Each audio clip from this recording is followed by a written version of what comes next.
Hi, this is Dr. Nadine Rosechild-Sullivan coming to you tonight to talk to you about social stratification by gender.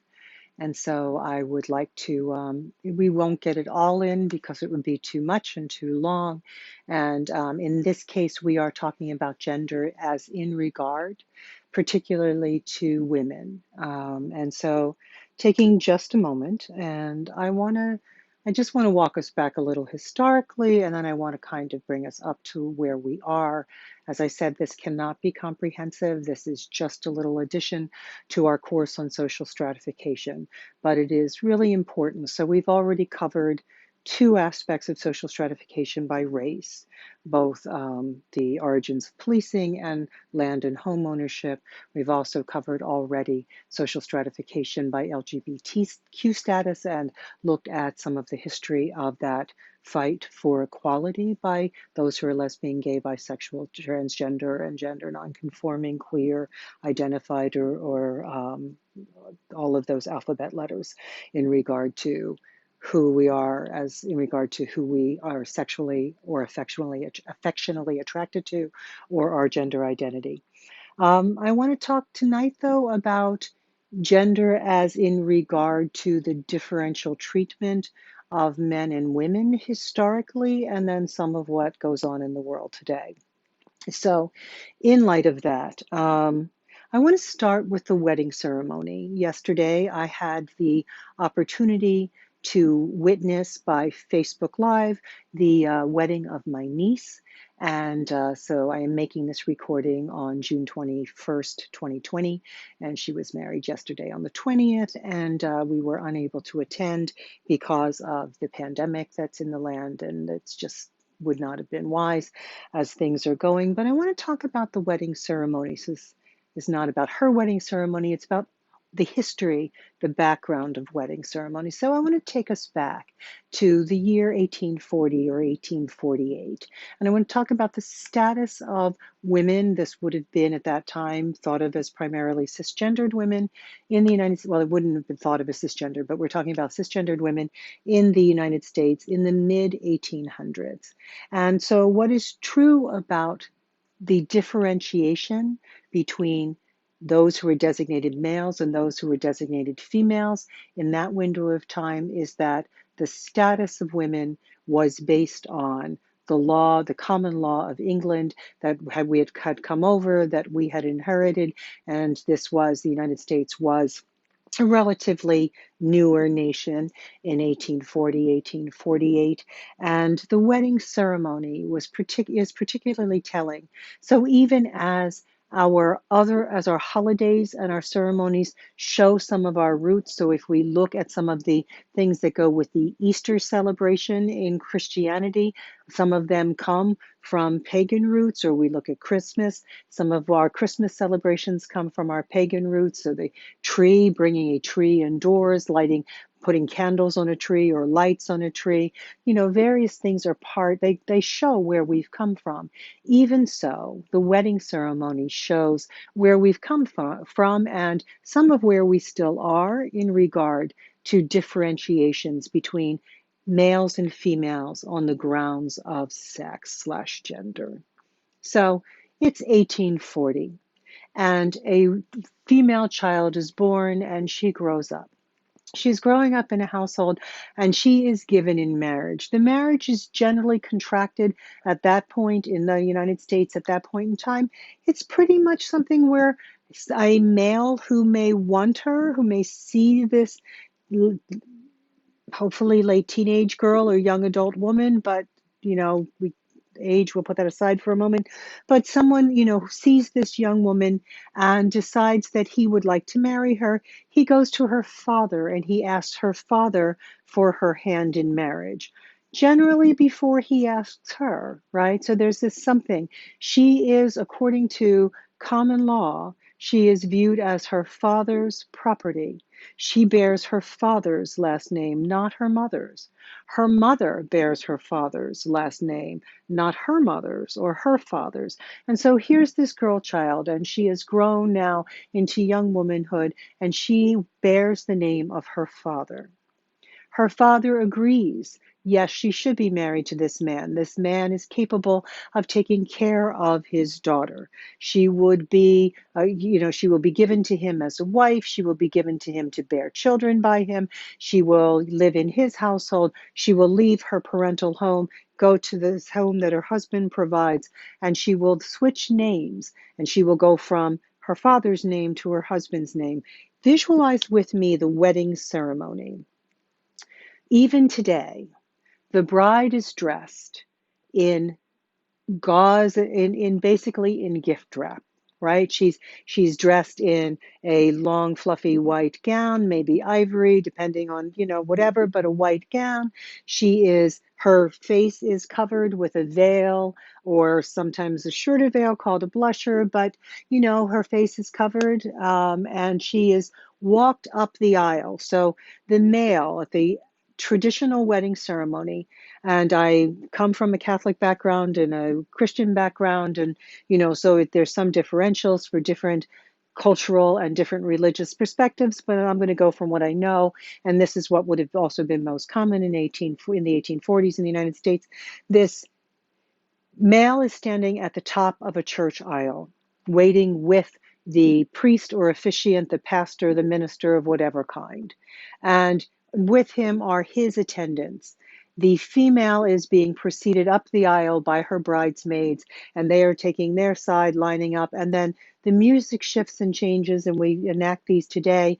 And the girl, the woman, is being walked up the aisle on the arm of her father, covered head to toe, veiled. The husband-to-be is waiting at the top of the aisle, a full-grown adult. She is being walked up the aisle as her father's property.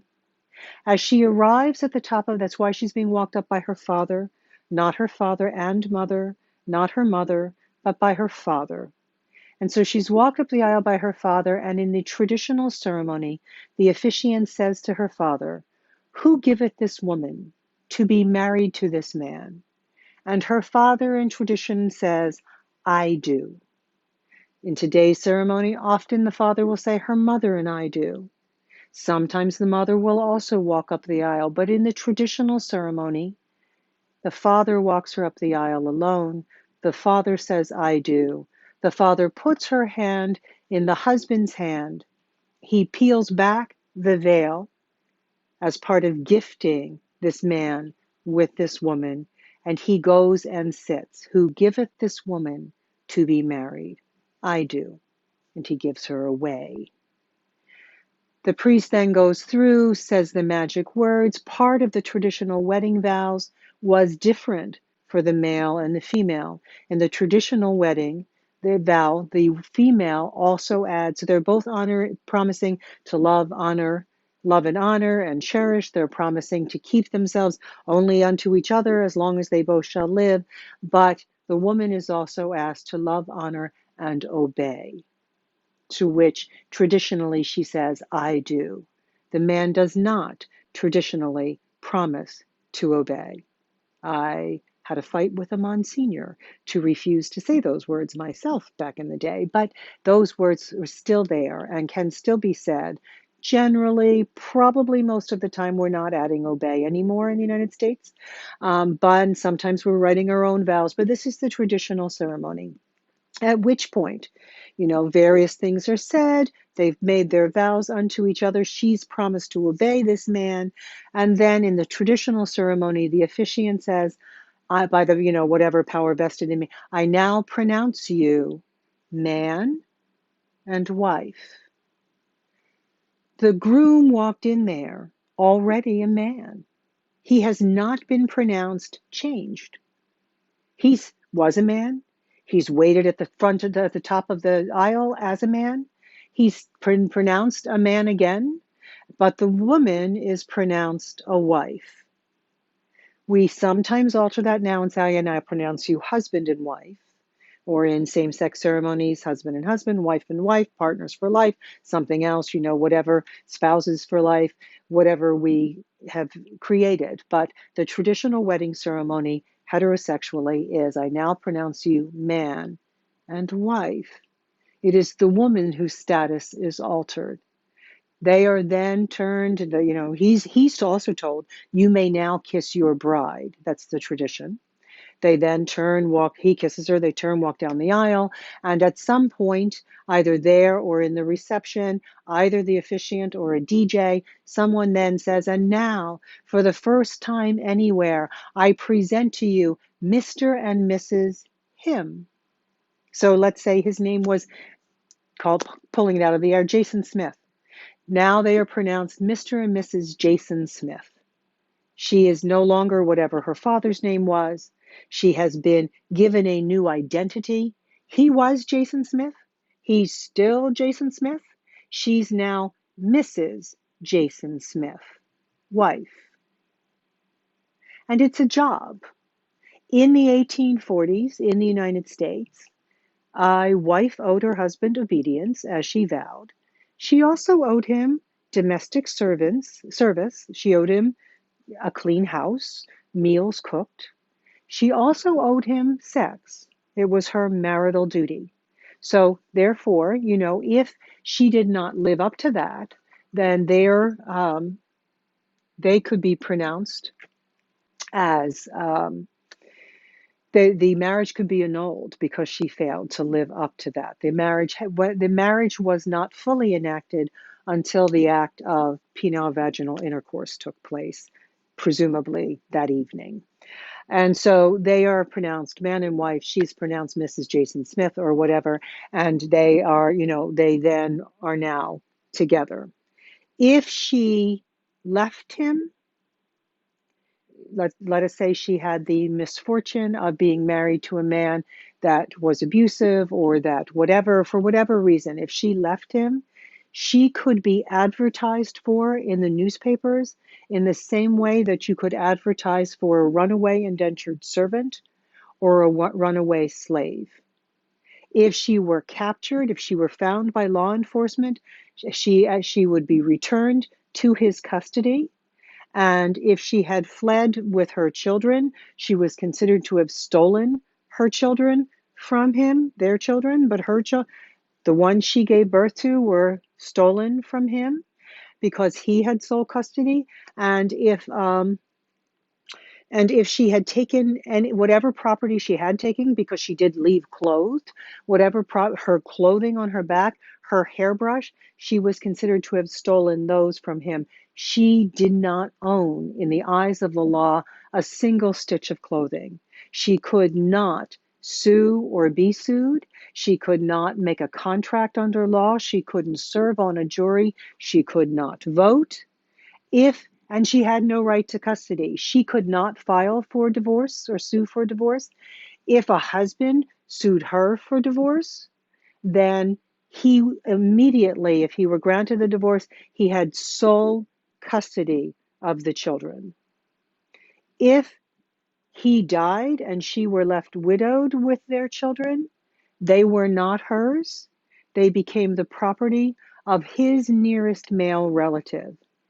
If she had come to the marriage with any property, which would technically only have happened if she had no brothers, and her father had no male heirs, but if for some reason her father had no male heirs and she became the sole heir of her father, so that she came into a marriage with some property or inherited some along the journey, it completely became her husband's, and he could spend it, he could give it away, he could gamble it away, he could do whatever with it. She had no recourse in regard to any of that. She was fully and completely her father's property till she was given to her husband, and then she was his property. Oftentimes in the United States today, if a minor child commits an offense, it's the parent who's held to account. If a woman, an adult female, married to a man committed any offense, it was her husband held to account for that offense. And if she were unmarried, it would be her father or her nearest male relative held to account for that offense. A woman had absolutely zero civil or legal right. She had no existence under the law except either as the adjunct of her father or of her husband. So moving forward, we still use these trappings today in our wedding ceremonies. We don't mean them anymore. We sometimes, rarely, but sometimes keep our own names at marriage. Um, Overwhelmingly, we do not.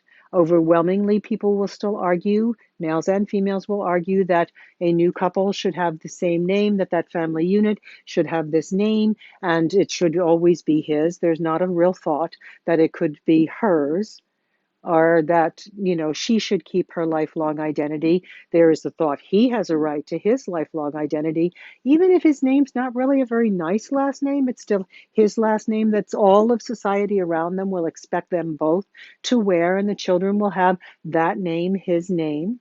My mother gave birth to 13 children in 12 pregnancies. She had one set of twins. She did this in a period of 14 and a half years, maybe 15 if we include every moment of the pregnancies.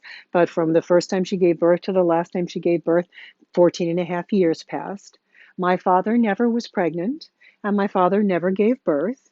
My father was there at the births, and I believe he actually caught one of my siblings because the obstetrician had not shown up, and my father was a physician.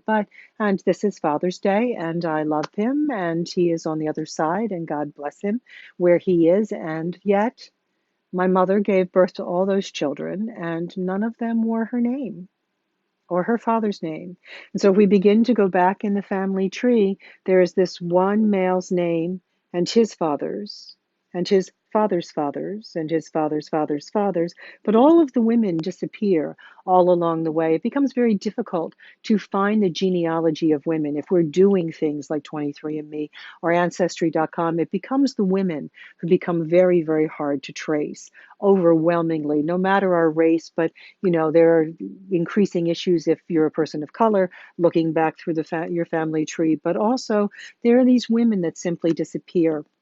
Last year, this time, I went and I visited a cemetery in Rochester, yes, Rochester, New York, and I went to visit the grave of Susan B. Anthony and Frederick Douglass. They're both buried in a cemetery there, and I wanted to go and to see both of those graves. And as I was walking from my vehicle to Frederick Douglass's grave, I passed a grave that simply said, it was not Douglass's, it was some other guy's. Um, don't remember his name right now, but there was a grave headstone with a man's name, and the headstone next to it simply said, his wife. No first name, no last name, no birth date, no death date, nothing. His wife. I have a book on my shelf, an old book that's out of print called Mrs. Man. And it's just, that's it. You become him. My mother named me. I was her first daughter. She named me. I had the name my parents gave me, my mother and father.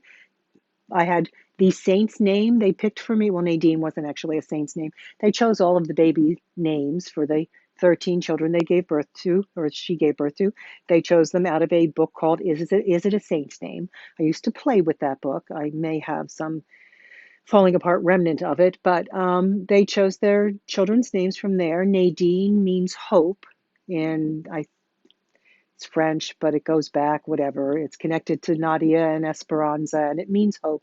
So it was a cardinal virtue, so it was okay to name me Nadine. But they picked saints' names for their children because they were very, very, very Catholic. But in that space, they chose my first name. They gave it to me as a Catholic child to choose my confirmation name when I was old enough to be confirmed in sixth grade or whatever that is. And I bore my father's last name. When I married, my mother immediately began to write me cards and letters to Mrs. and my husband's first name and my husband's last name, not to Nadine Sullivan. So this something, right, is there still in how we see things. And yet, I had a lifelong identity. My husband and I had very different upbringings. He had one sibling. He was Jewish or is Jewish. His upbringing was Jewish. I had 11, have 11 siblings. Our upbringing was very Catholic.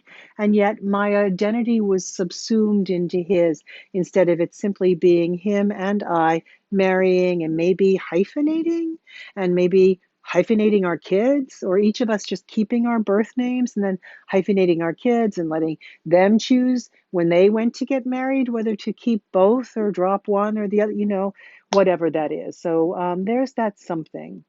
I want to talk also. So there's been a long fight. We talked a little about some of the fight for rights in some of the other videos. So in 1840, a Philadelphia woman by the name of Lucretia Mott, who's buried in Fair Hill Quaker Cemetery, not too far from here, down Germantown Avenue, a ways from where I'm sitting. Lucretia Mott went and went to she helped found, along with African American abolitionist women, she helped found the first female anti-slavery society, and she founded it in Philadelphia, Pennsylvania. And that female anti-slavery society designated her as their delegate to the World Anti-Slavery Convention in 1840. Along with that, Elizabeth Cady Stanton. Elizabeth Cady had just married Henry Stanton, and for their honeymoon, they went to the World Anti-Slavery Convention in London, England in 1840. She was designated as a delegate of the anti-slavery society that they were members of. And so both Elizabeth and Lucretia expected to be seated on the floor as duly designated delegates at this anti-slavery convention. They, and I believe there were about 8 women there that day, so they and approximately 6 other women were refused. They were denied seating as delegates, and they were mandated and consigned to a balcony upstairs to sit behind a screen and to simply observe and listen as all day the first day the men on the floor argued about whether or not to seat the women, and 1 or 2 brave men argued for them, but overwhelmingly it was decided that they should not be seated, and they spent the rest of the convention upstairs fuming. They determined that they would do something about it when they returned to America. They returned to the United States, Lucretia to Philadelphia, where she continued her abolitionist activities, and Elizabeth Cady Stanton to eventually ended up in Seneca Falls, New York, so that in 1848, as Lucretia Mott came up to visit family in New York State, where there was a lot of abolitionist activity, she and Stanton got together, and a number of women got together. They were having tea. They were discussing what had happened in 1840. They were discussing the ways they were being treated as they fought in the abolitionist movement. There were women abolitionists of both races at that point, both Black women and white women, who were fighting, who were going out as public speakers, who were facing extreme ridicule for speaking publicly, for fighting against slavery, for speaking for the abolition of slavery. But as women, we were not supposed to speak in public. It was considered almost a transgender, if they'd had the term transgender, which they didn't, but it was considered as a masculine thing to do. And so there were women, Angelina and Sarah Grimke, Lucy Stone, Susan B. Anthony, Elizabeth Cady Stanton, though she was busy getting pregnant a lot because she had married Henry, Henry Stanton, Harry. But anyway, so they were doing that, and they were being treated in these ways, and they were noticing their status. And it became apparent to them that their status was equally disenfranchised as that of indentured servants and actually as African slaves. That while they were not owned by a master on a plantation, and while their life may have been pleasant enough, depending entirely upon whom they'd had the fortune or misfortune of being married to, while if they had a good man as a husband, a kind and gentle man, they may have had safe and well-to-do lives, even depending entirely on his wealth or lack thereof. They noted that they also had no legal right to leave him, that many, many women were married to drunkards and abusers, and that there were many women suffering then domestic violence as now, and that they had no rights. They had no rights to their children. They had no rights to property. And so they decided to hold a convention in 1848 in Seneca Falls, New York, near the home of Elizabeth Cady Stanton, in a local church. 300 or so abolitionists came together, men and women, People of both races came together, and that's basically what there was in the United States, in this part of the United States at that time. Though there were indigenous women, I'm not aware of indigenous peoples that were at that meeting, though I could be lacking in that knowledge. But Frederick Douglass was in attendance, and there were about 300 dedicated abolitionists who responded to the ad in the newspaper and came to that convention to look into the woman question, to look into the question of the status of women in the United States. And many things were argued. And Elizabeth Cady Stanton took the Declaration of Independence and, using that framework, argued that all men and women were created equal, and then began to go into into a series of resolutions of ways in which women were disenfranchised or were disempowered or had no civil rights or had no legal rights, had no status as citizens in the United States or as human beings in our common law. And so she wrote something called the Declaration of Sentiments based on the Declaration of Independence. It was argued on the floor of that first Women's Rights Convention. Elizabeth Cady Stanton argued in that document that women needed the vote. Even Lucretia Mott thought she went too far. There was fighting back and forth, or discussion back and forth about it. Frederick Douglass stood up and argued that Elizabeth was right and that women did need the vote. And so it also was passed as one of the resolutions, and off went the first what we now call the first wave of the women's rights movement. They fought hard also for married women's property rights. They fought for a way to protect women from domestic violence and began to fight for temperance, which eventually led to the prohibition of alcohol, which did not work out very well and actually had to be undone. But they meant well, and what they were doing was trying to find a way to keep women who were married to abusers from being abused, because oftentimes alcohol does play a role in abuse. It is certainly not it certainly can happen without alcohol as well, and we've come to realize that. But there was a long, hard fight along that journey.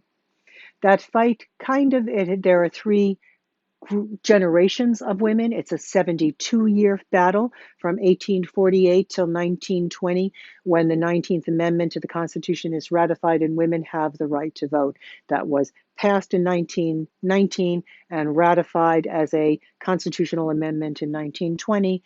And so we are now at the 100th year anniversary of women gaining the right to vote. In the interim, things happened. It was 1920, women get the right to vote. 1930, there's the Great Depression. 1940s, there is the World War II, the war in Europe, the war in Southeast and the South Pacific. There is then we come out of that. There is public propaganda to get women back out of the workforce where they had gone to fight the war effort, back into the homes. This entire invention of the 1950s housewife, and her being satisfied entirely with marriage and motherhood, and a kind of re-entrenchment of that traditional marriage model and a woman under a man's thumb. And then their children come up, and the children of those 1950s housewives are coming up into the space of the civil rights movement. They're coming up into the anti-Vietnam War movement, and there's a resurgence of the women's rights movement that happens in 1963. Betty Friedan publishes The Feminine Mystique.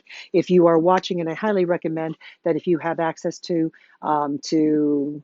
Hulu or FX, that you watch Mrs. America with Kate Blanchett playing Phyllis Schlafly. There are people playing Shirley Chisholm and Bella Abzug and Gloria Steinem and Betty Friedan, and the women of that first part of that second wave fighting for a change. And women in the second wave of women's rights activisms begin to call themselves women's liberationists. The designation feminist really comes somewhere from the news media and is almost immediately used as a way to put down those who are fighting for women's rights. But the women's liberation activists form all sorts of organizations, do all sorts of fighting. There's a huge fight to push into education, to push into careers of choice. Women have always worked inside the home, certainly. Women of middle class and higher status in the United States under a domestic sphere ideology were often forced not to work outside the home. They were simply under their husband's thumbs, because whoever holds the money holds the power. And if you earn nothing, you can't even buy a gallon of milk or a loaf of bread for your children without his say so. And so it is viewed as, like laying home and eating bonbons and watching soap operas on television while you just, make a meal for your husband's dinner, and somehow your magically wonderful children take care of themselves. But actually, there is a lot of work in housewifery, a lot of work in domestic servitude, a lot of work in child rearing. All of it would fall on the housewife, and she had no power. But if we move over, which is part of what they were fighting about, but if we move over to working class women or the working poor or poor women or women of, women who were immigrant women, women who were women of non-white colors, so just women Black women, Latina women, Asian women, they were not pushed into that domestic sphere in the same way. So at some level, most women in those class categories have always worked, but not careers that were desired, right? Doing someone else's laundry, cleaning someone else's house, raising someone else's children, working in restaurants, graduating high school. The women who were graduating high school as the second wave was happening in the late 60s, early 70s, where, late 70s, were women who were, if you went and got a job outside the home, if you insisted on not on fighting against getting married as your means of subsistence, your job choices were waitressing, cleaning, and childcare. Kind of it. It was kind of it, right? Even if you were white, even if you were middle class, if you didn't opt into marriage as your dynamic, those were your options. And so we move forward. And so we move into today. So the women of the second wave make choices and make forward motion, and overwhelmingly, many more women get careers. That does not 60% of the American workforce, last time I checked the stats, and I should, we'll have to check again as whatever the pandemic wreaks on our economic system. But 60% of the American workforce over the past window of time have been those who have not been making a living wage. So clearly, we've been pressed into a place economically where we've needed dual income households. We've been pressed into a place economically where the majority of women, and even maybe the majority of men, are not necessarily having careers that make of choice that they feel that they get great satisfaction from. But there was a pressing into that space. There remain for women many, many things. So briefly, and I cannot go into this fully, and but there are briefly, if we were talking about women in the third world, there are some things that women in the third world do not face, or face that I'm sorry. There are things that women in the developing world face that are not faced by women in mainstream American society, pretty much no matter our racial background, assuming we don't have a subculture that affirms these things, assuming we're coming from a mainstream kind of American setting, right? A native born kind of setting. So, in looking at that, there are the statistic globally, according to the UN, for cisgendered women, and I fully recognize that transgender women face really high levels of violence, really high levels of murder. And we began last week's talking about a murder in Philadelphia that happened last week, but of a Black trans woman. So completely recognizing that the murder of transgender women and of particularly transgender women of color is off the charts. If you can take that number based on their percentage in the population and look at the percent of them facing it. Nevertheless, globally, 1/3 of cisgender meaning women whose sex of the body and gender identity of the mind are in alignment when they, both saying that they're female. So, cisgendered women, 1/3 of cisgendered women, 1 in 3 women in the world globally will be beaten, raped, or incested in her life. I will not go into description now because it would make this video too long, but in developing countries, in many cultures, there is something called honor killing. That does not tend to happen in mainstream American society. There are places in the world where there is bride kidnapping. Again, if we were in a classroom, I might take 2 sessions to do this and go into more detail. There is the practice of female infanticide or gender selective abortion, which is a different issue than we will touch another time on a woman's right to choose under Roe versus Wade, under privacy, on the first few weeks of a pregnancy, that first 12 weeks or so, to choose an abortion, not for gender selective reasons, but because of, her own, just a woman's right to choose early on. But gender selective abortion happens in the second, not the first trimester, and happens after the gender of the baby can be established and that the infant is aborted because it's female, right? In a gender selective abortion, that does not tend to happen here. The child enforced marriage happens in one way in developing countries, but there is actually a strong amount of child marriage in the United States, in most states in the United States.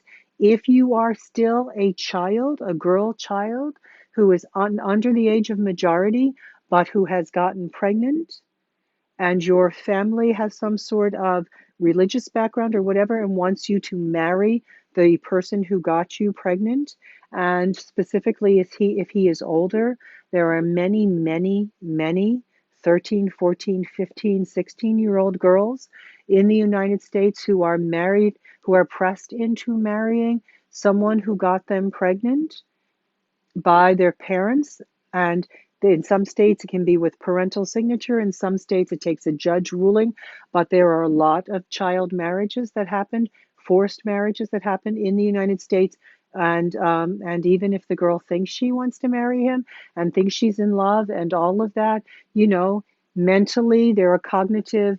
We know from the study of the brain, and we know from psychology that the mind of a teenage girl is not adult, and she is not developed, and so she should not be being married.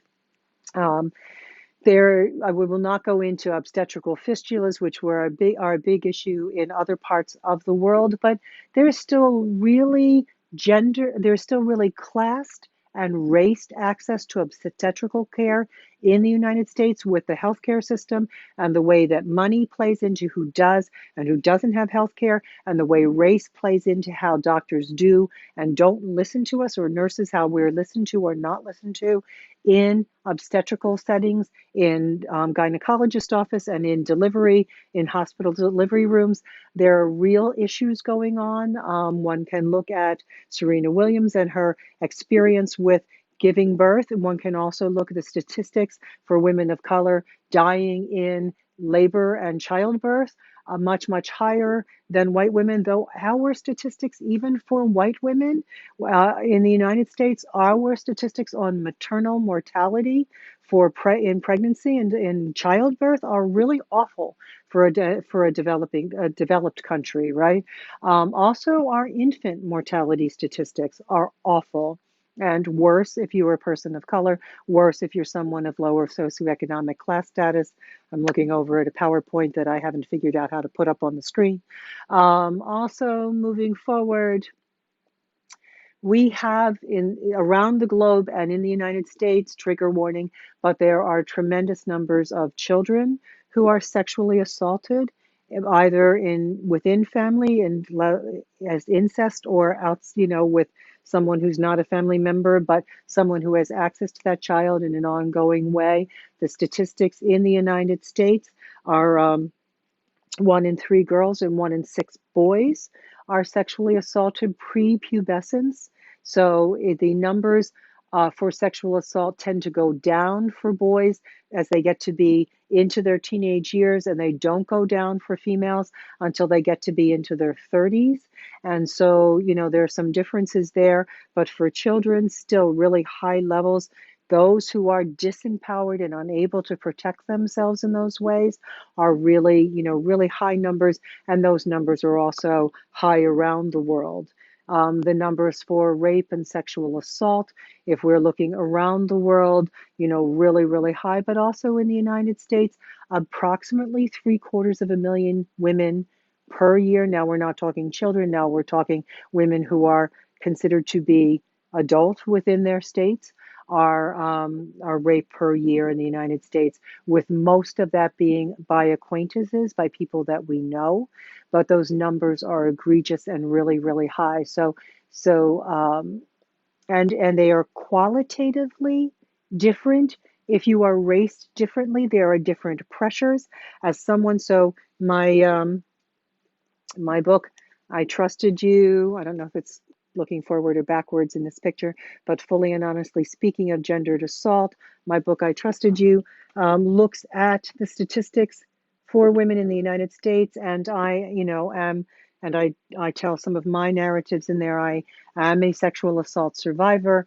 And so, in telling that as a white woman, who was sexually assaulted at a number of points in time, and I tell those tales. So her, sexually molested at 12, lost, my virginity to a date rape at 17, and a, sexual assault at more of a molestation again at 21.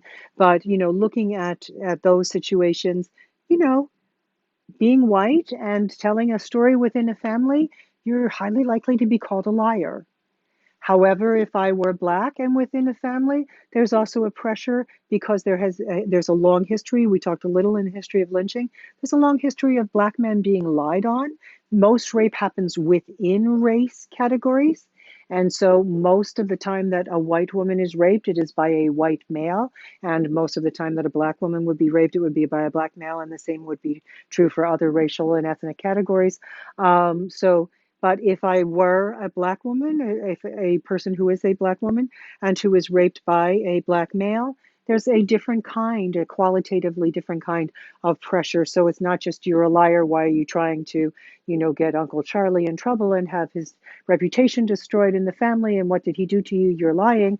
Instead of that narrative, there's also a narrative of, racial solidarity. And you can't make this accusation because there is a history of white women lying about that and having, causing all sorts of catastrophic racial violence to come on our community and our men and our community. And so that's something. So there's qualitative differences, and whatever it may be for you within, whatever your family of origin and your nation of origin, wherever you're from and whatever your background is, different ways in which it's different for us. So recognizing that I can't recognize all of the ways it might be different for you, I do recognize that there are these differences. But also intimate partner violence in some places, in some countries, women are killed at the rate of 18 to 22 a day. In the United States, this is difficult because it's difficult we don't fully have statistics on transgender women in the United States right now that we would want to have to be making these kinds of comparisons. But for cisgendered women, 3 to 5 cisgendered women are murdered in the United States per day by their male intimate partner, ex-partner, or wannabe. And so that ends up causing a rate of, like 1,500 some women a year that are murdered in the United States, of cisgendered women that are murdered for being female, right? And yet, we don't consider it a hate crime, but that's something that's there. There's a history of picture brides that I won't get into here. Also a history of sex trafficking and kidnapping that affects young women in the United States, mostly young, and it affects girls. And it affects some number of males, mostly young. So those who are trafficked are mostly teenage, are mostly underage, are not adults. And so if we look into that, most of the people who end up in that space, there is some sort of trickery or some sort of punitive measures, some sort of breaking down of the personality, some sort of beating and rape and ways in which, or drug, getting someone drug addicted, making someone think you're in love with them. There are different ways in which people are trafficked or kidnapped into trafficking and then sold and held in sex slavery. And like, there are few things that one can imagine that are as horrible as having to be in that position 10, 15, 20 times a day with no choice. And, they are not the ones making any of the money. And so, this is simply not okay. So this is some of the things that go on. There are also other things that go on in our society for women in the United States today. There's a real gender pay gap. And that pay gap is altered by racial and ethnic status as well. And so, there are real differentials. We're moving from, it used to be like 50 cents on the male dollar for white women slash all women because white people are still the majority in the United States. So when we run those stats, those numbers kind of come out in about the same place, and it has moved more to 77, 78, 80 cents on the dollar that white women are making, or all women, air quotes all, are making on the white male dollar in the United States. But that differential, if you're Black or Latino, drops back into the 60 cents on the dollar, the 55 cents on the dollar range. And yet, some of the fact that even that number has gone up for air quotes all women or white women is because the male dollar has come down. And so we took a real hit economically as a nation.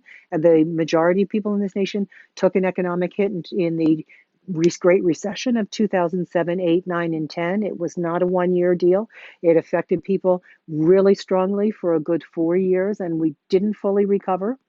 I had checked Census 2015. We had not recovered to the rate of 2010, and so there's men's money has come down, so women's money looks a little higher. But that's there's still this real thing. There's still real pregnancy discrimination against pregnant women. There are a host of things going on. The Equal Rights Amendment was never passed in the United States, so the Title VII of the 1964 Civil Rights Act, which last week got applied to lesbians, gays, bisexual, and transgender and queer people to help protect them in their jobs, economic protection. That was put into Title VII. The word sex was put in there and applied to women as a category, but it still doesn't mean it wasn't enough, and it didn't, it did not protect women so that we do not get equal pay for equal work. We get given the same tasks and slightly different job titles. We get hired in ways where we're asked to keep secret the amounts we're being paid, where, there's all sorts of ways in which employers still hire us differently. Then there are choices made in regard to who's got to stay home with children, and we have no national help for daycare. And so, if a couple has a child or has children, they must do something. You can't hang a child from a hook and go to work and find it safe when you come home. A newborn, a toddler, a young child must be watched. Every child must be attended to every minute of every day by someone. And so, preschools and child daycare are egregiously overpriced, cost often in most places more than your mortgage or your rent. And if you have more than one child, there's not, benefits for that. And so just overwhelming. Relatively few people qualify for help with their daycare. And so overwhelming amounts of ways in which that affects the pay gap. And so all of this, there are other issues that I'm failing to address. The US House of Representatives, after 2018, did pass. So the Equal Rights Amendment had fallen, if you get to watch Mrs. America, it had fallen 3 states short of ratification by the time it hit that second deadline. No other amendment to the US Constitution, I believe I am correct in saying this, no other amendment to the US Constitution has ever had a deadline put on it. And so there was a deadline put, and then it was extended, and it ran out again because Phyllis Schlafly told the United States that if the Equal Rights Amendment passed, all it said was that, equality of rights under the law shall not be abridged by the United States or by any states on the grounds of sex. Phyllis Schlafly said that would mean that women would be drafted. And she said this to a nation who had just come out of the Vietnam War and just come out of a mandatory draft. And we were all really, really, really done with the draft at that point. And so the idea of women being drafted was just horrifying. She did also mention having to share bathrooms but she really didn't have, and there's the statement has been made that she was indicating trans people. So that wasn't on her radar screen. It just wasn't in her imaginary at all at that point. She was thinking men, cisgendered men would be sharing the bathrooms with cisgendered women, and that would be, very scary in regard to rape, but she was selling those ideas to the American public. She won that ideological battle. We fell 3 states short, so 35 states ratified, not 38. In the past few years, an actress by the name of, or an actor by the name of Kamala Lopez began, and Patricia Arquette, and a number of other people, and a number of people at the Alice Paul Institute in Paulsboro, New Jersey, just south of here, across the river, just south of Camden, have been fighting for the Equal Rights Amendment since Alice Paul first proposed it 3 years after she was the one who helped, the leader at the head of the movement, who helped take us home to winning the vote that was, of course, millions of women strong, that movement. But Alice Paul, big important person, wrote the Equal Rights Amendment and lived till 1977 when she saw it passed, but wept when she found out that it had a deadline put on it, knowing it would not pass through by the deadline. And so it didn't. And so now 2 more states ratified. Virginia just ratified this January 2020. And so now 38 states have ratified the Equal Rights Amendment. The House of Representatives, I believe, has passed the bill saying that they believe the states that had ratified before should be held to their ratifications. The new states should be added, and the Senate needs to vote and say, yes, we hold all of those ratifications as valuable. And yes, we are, calling the Equal Rights Amendment part of the U.S. Constitution. We believe we receive the ratification of the Equal Rights Amendment. Mitch McConnell is blocking hundreds of bills in the Republican-led Senate. And so if that changes in November, then we expect to see the Equal Rights Amendment acknowledged and considered ratified and become part of the U.S. Constitution, so that women become, finally, women are still, as I speak, not in the U.S. Constitution. And so it would become part of the U.S. Constitution. The 1964 Civil Rights Act is not an amendment to the Constitution. Women are not included in the U.S. Constitution. We've used things like the 14th Amendment to try to fight for equal protection under the law, but it's also been argued by, Justice Scalia that does not include women, that was not the intent of the founders. And so we are still fighting this battle, begun with Elizabeth Cady Stanton and Lucretia Mott in 1840 at the London Anti-Slavery Convention. And hopefully sometime in January 2021, we have an Equal Rights Amendment. The U.S. has also never ratified, it's never signed on to the UN Convention on the Elimination of Discrimination Against Women, something called CEDAW, which most other nations have signed on to. So women still have no actual legal protection in the United States other than Title VII and Title IX of the 1964 Civil Rights Act, which protects us from a hostile workplace environment or a hostile educational environment. But that is not, covering all of these issues that women still face. So I wish you well tonight, and I'm going to not make this any longer, but, this is part of the story of social stratification by sex/gender for cisgendered women in the United States. These things would also apply to transgender women, and by the ruling of the Supreme Court in Bostock versus Clayton County, 2020, just on the 15th of June, just a few days ago, 6 days ago, that is, based on their extension of Title VII's definition of sex in the Civil Rights Act of '64, by extending that. So what the majority found in this ruling last Monday, and this is Sunday, was that the word sex would include sexual orientation, because the government should have no right to tell you who you love, marry, or whatever, or how you are oriented in regard to affection or attraction. So Sex would also include the sex of your partner, so it would include your sexual orientation, and sex would also include your gender identity, because gender has become an almost interchangeable code word with sex. Sex, of course, having the meaning of referring to your chromosomes and your internal plumbing and your internal reproductive plumbing and your genitalia, but sex also referring to the reproductive or pleasurable acts, right? So they've extended that word. They've, noted that sex slash gender has become common parlance in the United States. And so the majority ruled that Title VII, where that says that you cannot discriminate against someone on the grounds of sex in regard to their employment, that includes sexual orientation and gender identity. They did not include the military in that ruling.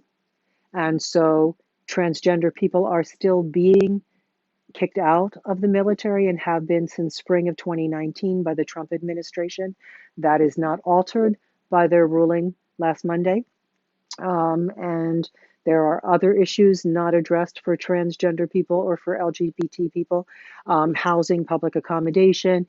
And there was a ruling of Masterpiece Cake Shop versus Colorado Human Rights Commission, which found that the Masterpiece Cake Shop as a corporation was entitled. The U.S. Supreme Court has held any number of times that corporations are people, and that as a person, that corporation had the right to a religious belief. And so the owner of that corporate cake shop said it was against the religious belief of the cake shop, that the cake shop didn't believe in same-sex marriage and had the right religiously, and so therefore he would sell a Halloween cake to a gay couple, but not a wedding cake.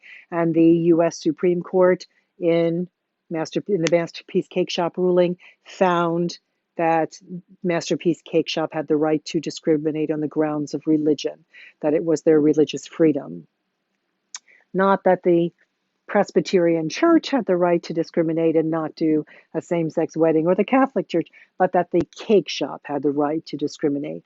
So therefore, that by extension means that public accommodations can be denied to LGBTQ people.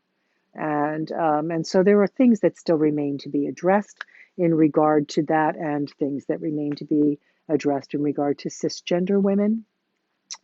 Overwhelmingly, cisgender men are not discriminated against in the United States, though I will note that COVID-19 seems to be discriminating in that more men are dying. And so there are times that it is, unfortunate that it does not work out as well. I mean, there are things that go well in one sex or gender category and things that don't. I will also note that every one of us as a human being has experienced pain and suffering. And so if we simply extrapolate from whatever we have experienced to that other party who is not positioned like us, not embodied at those same intersections as we are, that we can extrapolate from our experience of human suffering to their experience of human suffering, and we can stand for liberty and justice for all. So I look forward to helping with you to create the America that lives up to its creeds, that truly does believe that all men and women, as Elizabeth Cady Stanton argued in the Declaration of Sentiments, are created equal and endowed by their Creator, if one believes in a Creator, but endowed with inalienable rights either way, and that among those are life, liberty, and the pursuit of happiness, and that however we are sexed, or gendered identitied, or sexually oriented, or raced, or ethnically located, or native born or foreign born status, or able bodied or not, or whatever that is, that each of us deserves to be treated with full human dignity.